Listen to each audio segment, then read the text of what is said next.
Some of them were dreamers, and some of them were fools who were making plans and thinking of the future. With the energy As a kid, I can vividly recall being fascinated by Easter Island.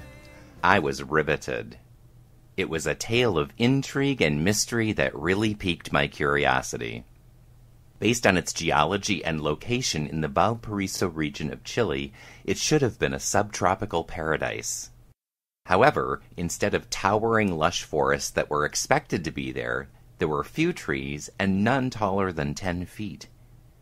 Easter Island was described as a remote, nearly deserted island. Its most noteworthy features were nearly 1,000 giant stone heads scattered around the island. Who carved the heads and why? Where did the people go? These were some of the questions that got people's imaginations really going. Speculations were both wild and unimaginable. Many people believed that ancient humans would be incapable of carving and moving the statues with primitive tools. Each statue, called a moai, weighs up to 82 tons. This led to wild stories about possible giant humans or space aliens inhabiting Easter Island. Since the time when I was a kid watching the early TV programs about it, many of the questions about Easter Island have actually been answered. And much to the disappointment of my young brain, they didn't involve space aliens or enormous humans. But in some ways, the real story is even more strange. For starters, the so-called heads turned out to be much more than heads. Most of the moai have necks, chests, and bodies that extend all the way to the knees and in some cases all the way to the feet. Massive erosion on the island resulted in many of the statues being largely buried up to their necks. A team of 5 or 6 men would spend an entire year using stone hand chisels in order to carve one of the moai. Once complete, they would have to be stood up and walked into place with poles and giant ropes made from the bark of trees that once covered the island in lush forests. The most dramatic trees on the island were enormous palms related to the giant Chilean wine palm. The Easter Island version is now extinct. When it lived on the island, it was the most dominant tree, and it took more than 100 years to simply reach its adult height. Many other Easter Island endemic plants and animals also went extinct. For example, Easter Island at one time had vast seabird colonies that had been described as likely some of the richest in the world, containing more than 30 resident species. These colonies are no longer found on the island. Fossil evidence has also been found of at least 5 species of land birds, including 2 rails, 2 parrots, and a heron, all of which have gone extinct. So where did the people, trees, and birds of Easter Island go?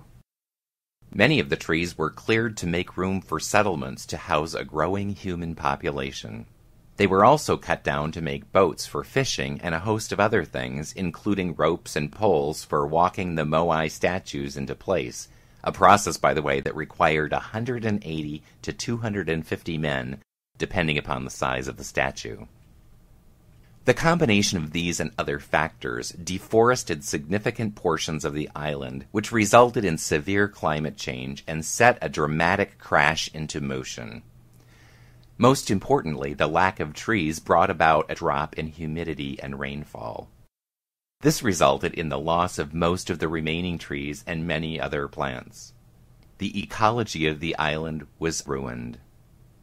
With few land animals to eat, little fresh water to drink or with which to irrigate crops, and without trees from which to make boats that could be used for fishing, there were famines. Then plagues came. More people died as they battled each other for the dwindling island resources. In its heyday, Easter Island was home to upwards of 20,000 people. By 1877, the population had crashed to only 111 survivors. There's disagreement about some of the details regarding the mass die-off of the native people, called Rapa Nui. There's disagreement about some of the other details as well.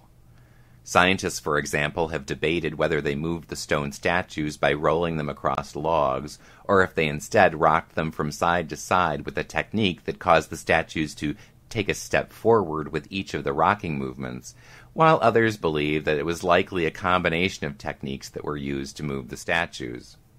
There's little disagreement about one thing, however. Massive deforestation was a primary cause of the die-off. The Rapa Nui died by their own hands after having come to value statues with big giant heads more than they treasured the land, plants, and animals upon which they depended. The humans of Easter Island died of a fatal case of disconnectedness. They failed to connect their own behaviors to the consequences they brought about, and by failing to honor and appreciate that which sustained their lives, they died. It's kind of easy for us today to look back and see folly in the behavior of the people of Easter Island. But I would argue that on the shrinking island we call planet Earth, we are now more than 7 billion Rapa Nui. And we all have our own versions of the Moai, only we call them things like giant flat-screen TVs, SUVs, and other even more trivial things.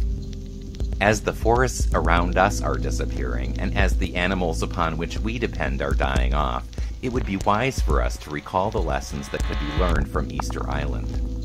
We need to begin honoring the earth that sustains us rather than worshiping meaningless objects. If we fail to do so, we are likely to go the way of the Rapa Nui.